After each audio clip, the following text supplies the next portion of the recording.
Hi friends, how are you all? I hope that you all are fine.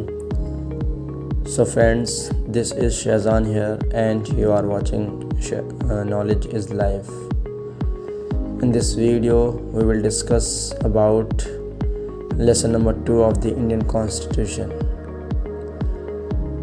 So friends, जैसे कि आप जानते हैं हमारी एक सीरीज़ चल रही है जिसके अंदर हम भारतीय संविधान के आर्टिकल्स, अनुसूची और लेसन्स को डिस्कस कर रहे हैं। तो उस सीरीज़ की ये तीसरी वीडियो है जिसमें हम भारतीय संविधान का भाग 2 डिस्कस करेंगे। अगर आपने सीरीज़ की वीडियो 1 और वीडियो 2 नहीं देखी है तो चैनल की प्लेलिस्ट है जो कि इंडियन कॉन्स्टिट्यूशन के नाम से है, उसमें जाइए आप और वीडियो को वॉच करिए, तभी आपको अगला पार्ट समझ में आएगा। तो चलिए without wasting time start this video. भारतीय संविधान का जो अनुच्छेद 5 है हम ऑलरेडी डिस्कस कर चुके हैं भाग 1 के बारे में, जिसमें 4 आर्टिकल थे, आर्टिकल 1, 2, 3 एंड 4। अब हम करेंगे भाग 2 जो कि आर्टिकल 5 से लेकर आर्टिकल 11 तक, यानी कि आर्टिकल 5 से लेकर आर्टिकल 11 तक है। तो आर्टिकल 5 क्या कहता है? आर्टिकल 5 कहता है कि जब 26 जनवरी 1950 26 ऑफ जनवरी 1950 में भारतीय संविधान बनकर लागू हुआ था, तो उसी समय लोगों को भारत की नागरिकता दे दी गई। यानी कि जो लोग 26 जनवरी से पहले भारत में रह रहे थे, यानी 1950 में 26 जनवरी से पहले भारत में रह रहे थे, जब 26 जनवरी को भारतीय संविधान लागू हुआ तो तभी से उन लोगों को भारत की नागरिकता सिटीजनशिप दे दी गई।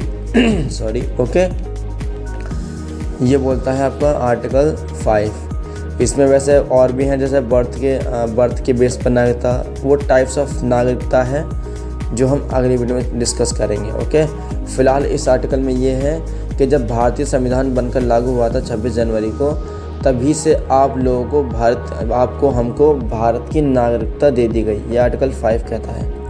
वहीं आर्टिकल 6 कहता है कि जो लोग भारत आज़ाद होने से पहले ही भारत से चले गए थे या पाकिस्तान से भारत आ गए थे पाकिस्तान बनने से पहले, तो वो 19 जुलाई 1948 ये डेट फिक्स कर दी। ओके, डेट है 19 जुलाई 1948। अगर आप इस डेट से पहले भारत में आ जाते हैं तो आपके साथ कोई लिखा पढ़ी नहीं होगी, कोई ऐसा डॉक्यूमेंट नहीं लगेगा, कोई प्रूफ नहीं मांगेगा आपसे, आपको सीधी नागरिकता दे दी जाएगी। लेकिन अगर आप इसके बाद आते हैं तो फिर आपको वेट करना पड़ेगा। यानी अगर 19 जुलाई 1948 के बाद आते हैं तो फिर आपको नागरिकता के लिए वेट करना पड़ेगा। ओके, इसी तरह है आर्टिकल 7।